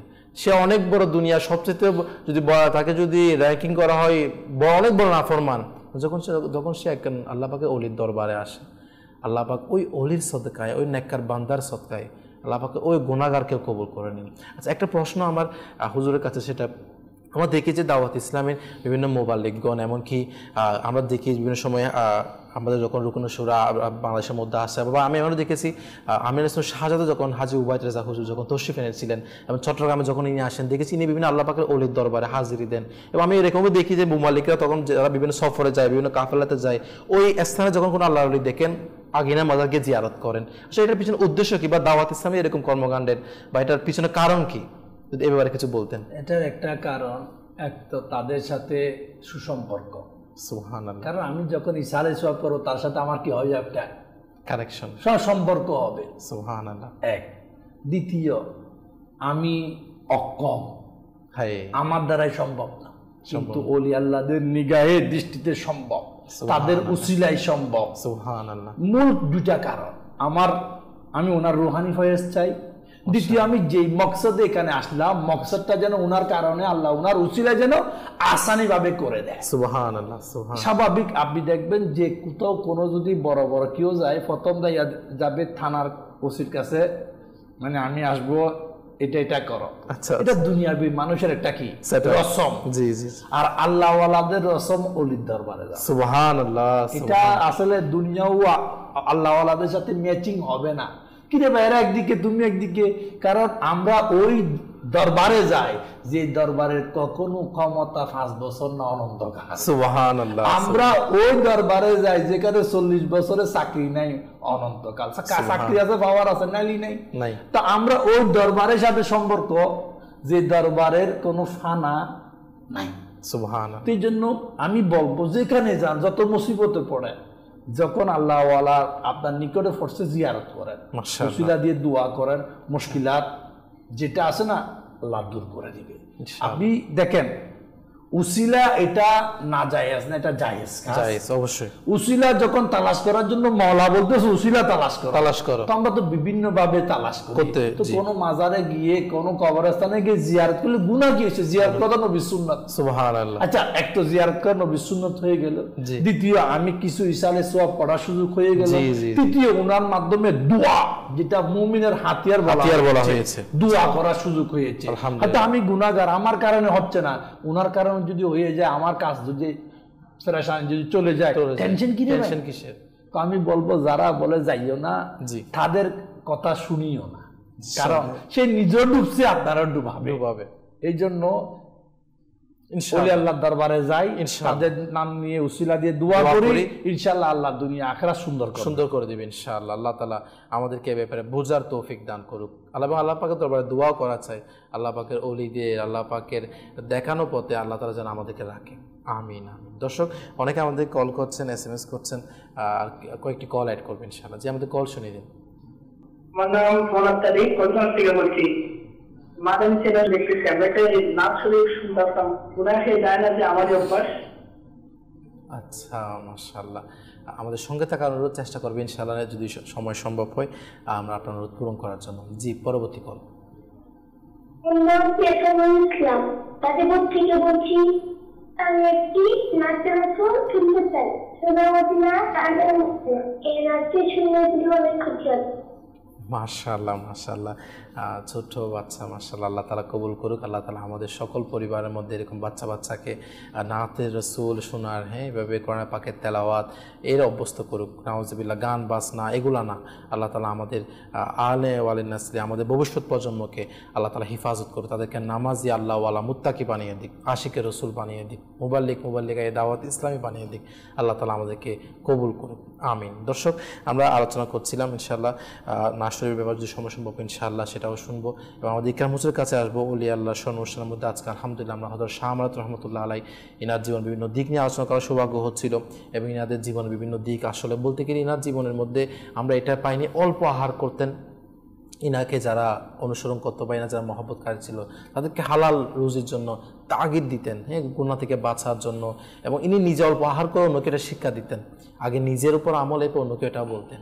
আল্লাহ পাকে ওলিদের কেমন শানমান, আর অনেক কিছু যদি মাদানী ফুল আমাদের কেমন বলতেন বিষয়। আসলে কম খাওয়া, কম কথা, বুজুর্গদের সুন্নাত, কিল্লাতুন নাম, কিল্লাতুত তাআম। জি, তো কম খাওয়া, কম কথা বলা, এটা সুন্নাতে মুবারাকা। সুবহানাল্লাহ, সুবহানাল্লাহ। অধিক বোঝানোর কারণে ইবাদতের মধ্যে সমস্যা হয়ে যায়, ইবাদত করতে অনীহা চলে আসে, উদাসীন হয়ে যায়। এগুলা বুজুর্গদের পদ্ধতি না। বুজুর্গানে দিনগান ইবাদত বেশি করতেন, আহার কম করতেন, কথা কম বলতেন। এটা আমরা অনেক শুনেছি। দাওয়াত ইসলামের পরিসীমাতে যারা রয়েছেন মাদানী চ্যানেলের মধ্যে আলহামদুলিল্লাহ সবাই শুনে থাকেন হাদিস মুবারাকাগুলো। এবং আমার আমিনার সুন্নাতের একটা লিখিত কিতাব যে কথাবার্তার আদব, যার মধ্যে খুব সুন্দরভাবে এগুলো ডিটেলস বর্ণনা রয়েছে। এখানে এটাও রয়েছে, ইমাম আবু ইউসুফ রহমতুল্লাহ তাআলা আলাই তিনি লিখছিলেন, আচ্ছা, একজন ব্যক্তি সবসময় পাশে থাকতো, কথাবার্তা খুব কম বলতো, তেমন কোনো কথাবার্তা বলতেন না, চুপ ছিলেন। আবু ইউসুফ রহমতুল্লাহ তাআলা তাঁকে লক্ষ্য করে নিশ্চয় ও কিছু জানার জন্য চাচ্ছিল মনে হয়, সবসময় পাশে থাকে, কিছু বলে না। তো জিজ্ঞাসা করলেন যে আপনাকে কোনো কিছু জানার থাকলে বলতে পারেন। আচ্ছা, তখন তিনি বললেন, আচ্ছা হুজুর, একটা বিষয় জানার ছিল যে ইফতার কখন করব, যখন রোজা রাখবো তখন ইফতার কখন করবো? তো মানে সূর্য যখন অস্তমিত হবে, যখন ডুবে যাবে তখন আপনি ইফতার করবেন। হুজুর, সূর্য যদি রাত পর্যন্ত না ডুবে তখন ইফতার কেমন করবো? মানে বললো কি যে সূর্য যদি রাত পর্যন্ত কি না ডুবে তখন ইফতার কিভাবে করবো? জি, আবু ইউসুফ বললেন, সূর্য না ডুবে রাত কেমন হবে এক, আর দ্বিতীয়ত হচ্ছে যে আপনি বলার চেয়ে চুপ থাকাটা উত্তম ছিল। আসলে অহেতুক প্রশ্ন করা, সুযোগ পেলে অহেতুক প্রশ্ন, এজন্য আমি খুব সুন্দর বলে এটার উদ্ধৃতি দিয়েছেন এভাবে যে টিয়া, তুতা পাখি যেটা আমরা বলি, যে প্যারট, টিয়া, টিয়া পাখি মরিচ খায় বেশি, কথা বলে মিষ্টি, আর আওয়াজটা খুব সুন্দর, খুব সুন্দর। যে মুসলমান এমন হওয়া উচিত, যদি আমরা মরিচ খাই, ঝাল খাই, যত কিছু খাই না কেন, আমাদের জবান যেন মিষ্টি হয়, সুন্দর ভাষা হয়, আমরা এগুলো লক্ষ্য করি। তো বুজুর্গানের দিন এই যে পাকা টানা, নিজের আমিত্বকে বিলিয়ে দেওয়া, খুব সুন্দর ভাষা, সবার সাথে সুন্দর আচরণ করা, এটা অনেক বড় কোয়ালিটি, এটা সবার মধ্যে থাকে না। এখন আমাদের মধ্যে ইয়াং জেনারেশন যারা রয়েছে না, এদের ইগো বেশি, কিছু হতে না হতেই আজকে দেখেন পত্রিকার মধ্যে দেখবেন কিশোর গ্যাং, ছোট ছোট বাচ্চারা মাদকাসক্ত, তারপর পারিবারিক কলহ, গত 2-1 দিনের ঘটনা, পারিবারিক কলহের মধ্যে লিপ্ত হয়ে সুসাইড। এই যখন গুনাহের কাজের দিকে ধাবিত হওয়াটা খুব ইজি, মানে গুনাহটাকে গুনাহই মনে করে না। জি, এটা সবচেয়ে বড় বোকামি এবং নিজের দুনিয়া এবং আখিরাত ধ্বংস করার মাধ্যম হচ্ছে গুনাহের দিকে ধাবিত হওয়া। আল্লাহ আল্লাহ, আজকে সন্তানরা গেমস নিয়ে, তারপর বিভিন্ন নাটক, সিনেমা, গান, এগুলোর মধ্যে আসক্ত হয়ে গিয়েছে।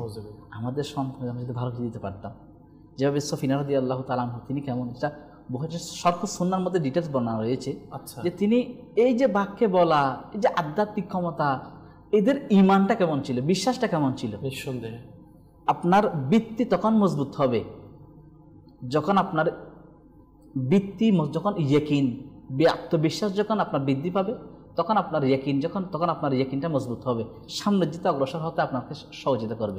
যেভাবে মুফতি কাসেম দামাত বরকাতুহুল আলিয়া তিনি একটা কিপসে বলেছিলেন যে আমরা দোয়া করি না, আমরা সবসময় করতে বলে থাকে দোয়ার মধ্যে মস্কারি, হাতের মধ্যে মস্কারি, ঠাট্টা মস্কারি যেটা করি আমরা। দোয়া করার সময় একাগ্রতা থাকতে হবে, সাথে সাথে ইয়াকিন এটা রাখতে হবে যে আমার দোয়া অবশ্যই কবুল হবে, আমার দোয়াটা কবুল হবে, অবশ্যই আল্লাহ পাক কবুল করবেন। এই বিশ্বাস যখন আপনার থাকবে তখন দোয়া মুখল ইবাদত, তখন দোয়াটা ইবাদতের মগজ, ইবাদতের মূল হয়ে কাজ করবে আপনার। এখন দোয়ার মধ্যে একাগ্রতা নাই, দোয়ার মধ্যে আন্তরিকতা নাই, সামনে যাবে কোত্থেকে? সাহাবে কেরামের আকীদা ছিল মজবুত। যখন অনাবৃষ্টি হচ্ছে তখন মায়েশা সিদ্দিকা রাদিয়াল্লাহু তাআলা দেওয়া চলে আসলেন। তো দারে কুতনির মধ্যে রয়েছে যে আম্মা জান, আমার রসুল যখন ছিল তো আমার রসুল দরবারে যেতাম, এখন আমার রসুল জাহাজ থেকে পর্দা করেছেন, এখন অনাবৃষ্টি বৃষ্টি একটু দোয়া করেন আপনি। তখন মায়েশা সিদ্দিকা রাদিয়াল্লাহু তাআলা বললেন যে যাও আমার নবীর দরবারে গিয়ে আমার নবীর রোজা মুবারকের উপরে যে কাপড় সেটা সরিয়ে দিবে, উপরে যে ছাদ ছিল খেজুর পাতা এগুলো একটা সরিয়ে দিবে। যখন রোদের তাপ যখন রোজা মুবারকে পড়বে তখন দেখবে আল্লাহ পাক দয়া করবেন। সাহাবায়ে কেরামরা ঠিক ওইভাবে প্রশ্ন করেন নাই যে এখানে গিয়ে কাজ হবে কিনা, আপনি একজন মহিলা মানুষ, হতেও পারে নাও হতে পারে, কেন করবো এটা, এটা কোরআন হাদিসের কোরআনের মধ্যে কোন পৃষ্ঠার মধ্যে রয়েছে, হাদিস শরীফের কোন লাইনের মধ্যে রয়েছে, এটা কোন মুহাদ্দিস বলেছেন, এটার কোনো রেফারেন্স আছে কিনা, এত কোয়েশ্চেন করে নাই। যেটা বলেছে সেটা আকীদা, সেটার উপর অটল থেকে তাড়াতাড়ি গিয়ে রোজা মুবারকের কাপড় সরিয়ে দিয়েছেন, ছাদটা খুলে দিয়েছেন। যে যখন এই তাপ পড়া শুরু করলো হঠাৎ করে মেঘ চলে আসলো এবং রহমতের বৃষ্টি বর্ষণ শুরু হয়ে গেল। সুবহানাল্লাহ, সুবহানাল্লাহ। আকীদা ছিল এটা। নবীর দরবারে যাওয়া এটা সাহাবাদের কাছ থেকে শিখেছি আমরা, নিঃসন্দেহে। এটা কোনো ব্যক্তি অন্য কোনো ব্যক্তির কাছ থেকে শিখি নাই, কোনো মন্ত্রী মিনিস্টার আমাদেরকে শিখাই নাই, এটা সাহাবায়ে আমরা আকীদা ছিল, ওনারা শিখিয়েছেন, কোরআন বলেছেন, সেজন্য আমরা কোরআনের পথে চলছি, সাহাবায়ে কেরামের পথে চলছি। কেননা আমার নবী ইরশাদ করেছেন আসহাবিকান নুজুম, আমার সাহাবায়ে কেরাম হচ্ছে আকাশের তারকাতুল্য, তাদেরকে যারা অনুকরণ করবে তারা মিসগাইড হবে না। আমরা সেটা চলছি, আর আমার আহলে সুন্নাত তো সেটার শিক্ষা দিচ্ছে। সুবহানাল্লাহ, সুবহানাল্লাহ। সেজন্য তো আজকে আলহামদুলিল্লাহ দ্বীনি পরিবেশ, সুন্নতের লিবাস, সুন্নতের উপর অনুসরণ করা। ডিল চুরলে পাটকেল খেতে হয় সবাই জানে, কিন্তু দাওয়াত ইসলামী ডিল চুরলে পাটকেল দেয় না, ওদেরকে দোয়া দ্বারা দণ্ড করে। সুবহানাল্লাহ, সুবহানাল্লাহ। এটাই হচ্ছে আল্লাহ পাকের ওলিদের শান-মান, আল্লাহ পাকের ওলিদের শিক্ষা। মূলত বিষয় হচ্ছে এটা যে আসলে আল্লাহ পাকের ওলিদের দরবারে যাওয়া, এটা আমার নবী সাল্লাল্লাহু আলাইহি ওয়াসাল্লামের অসংখ্য হাদিস শরীফ দ্বারা, হ্যাঁ, এবার আল্লাহ পাক কোরআন পাক দ্বারা, উসিলা তালাশ করা, অসংখ্য কিছু দ্বারা প্রমাণিত। আলহামদুলিল্লাহ আমরা সৌভাগ্যবান, আল্লাহ পাকের ওলিদের দরবারে যাওয়ার মতো সৌভাগ্য আল্লাহ পাক আমাদেরকে দিয়েছেন, এটা নিঃসন্দেহে। আল্লাহ পাক যাদেরকে দয়া করেছেন আল্লাহ পাক তাদেরকে ওলি আল্লাহদের মহব্বতকারী হিসেবে কবুল করেছেন। আলহামদুলিল্লাহ যারা আমরা আছি আমাদেরও উচিত যখন কোনো বিপদ আপদ মুসিবতের মধ্যে আমরা পড়ি আল্লাহ পাকের ওলিদের দরবারে গিয়ে দোয়া করি। তো এটাই দাওয়াত ইসলামী আলহামদুলিল্লাহ আমাদেরকে শিক্ষা দিচ্ছে। শাহ আমানত রহমতুল্লাহ তাআলা আলাইহি ইনিও ইনার জীবনের মধ্যে যেরকম সাদাসিধে জীবন অতিবাহিত করেছেন, ইনারা যেই নিজের আমিত্বকে নিজে একটা কিছু এটাকে দূর করে যেভাবে নিজের জীবন অতিবাহিত করেছেন, মানে নিজেকে আত্মগোপন করেছেন। তো দাওয়াত ইসলামী আলহামদুলিল্লাহ আপনি দাওয়াত ইসলাম প্রতিষ্ঠাতা আমির আহলে সুন্নাত দামাত বরকাতুহুল আলিয়া, ইনাকে আপনি দেখতে পারেন, তিনি দাওয়াত ইসলাম প্রতিষ্ঠাতা। ইনার কেমন জীবনযাপন আপনি এখনও চাইলে ইনার ব্যাপারে স্টাডি করতে পারেন, যিনি আসলে কিভাবে নিজেকে আত্মগোপন করেন, নিজেকে আমলগুলো কীভাবে নিজে লুকান, নিজের কীরকম সহায়তা জীবন করেন। তো যেরকম আপনি আল্লাহ পাকের ওলিদের জীবনে যখন দেখবেন এবং আপনি আমির আহলে সুন্নাত দামাত বরকাতুহুল আলিয়া ইনার জীবনেও দেখেন, তাহলে আপনি আশা করি ইনশাআল্লাহ এমন কিছু মিল দেখতে পাবেন যা আপনি নিজে দেখে মুগ্ধ হয়ে যাবেন। তো আলহামদুলিল্লাহ আমির আহলে সুন্নাতের শিক্ষা যে এরকম আল্লাহ পাকের ওলিদের আলোচনা করা, আল্লাহ পাকের ওলিদের জীবনে নিয়ে নিজের জীবনকে অতিবাহিত করার চেষ্টা করা। তো আল্লাহ তাআলার দরবারে দেবো আল্লাহ তাআলা যেন আমাদেরকে আল্লাহ পাকের ওলিদেরকে নিজের আইডল হিসেবে বানানোর তৌফিক দান করে এবং আলহামদুলিল্লাহ দাওয়াত ইসলামের সুন্দর পরিবেশে থেকে নিজের জীবনকে গড়ে তোলার, দুনিয়া ও আখিরাতে কামিয়াব করার আল্লাহ তাআলা আমাদেরকে সে তৌফিক দান করুক। আমিন। বিজাহি নবিল আমিন সাল্লাল্লাহু আলাইহি ওয়াসাল্লাম। আল্লাহ তাআলার দরবারে দেবো আল্লাহ তাআলা আজকে শাহ আমানত রহমতুল্লাহ তাআলা আলাইহিনার জীবনের বিভিন্ন দিক নিয়ে আমরা যা কিছু শ্রবণ করেছি তার উপর নিজেও আমল করার তৌফিক দান করুক, অপরকে পৌঁছে দিয়ে নেকি হাসিল করার তৌফিক দান করুক ইনশাআল্লাহ। পরবর্তী পরবর্তী অনুষ্ঠানে ইনশাআল্লাহ আল্লাহ পাকে কোনো এক নেককার বান্দা, আল্লাহ পাকে কোনো এক ওলির আলোচনা করার সৌভাগ্য হওয়ার নিয়ত করে ইনশাআল্লাহ আজকে অনুষ্ঠান আমরা এখানে শেষ করছি। সল্লু আলাল হাবিব সাল্লাল্লাহু তাআলা আলা মুহাম্মদ সাল্লাল্লাহু তাআলা আলাইহি ওয়া আলিহি ওয়াসাল্লাম। আল্লাহ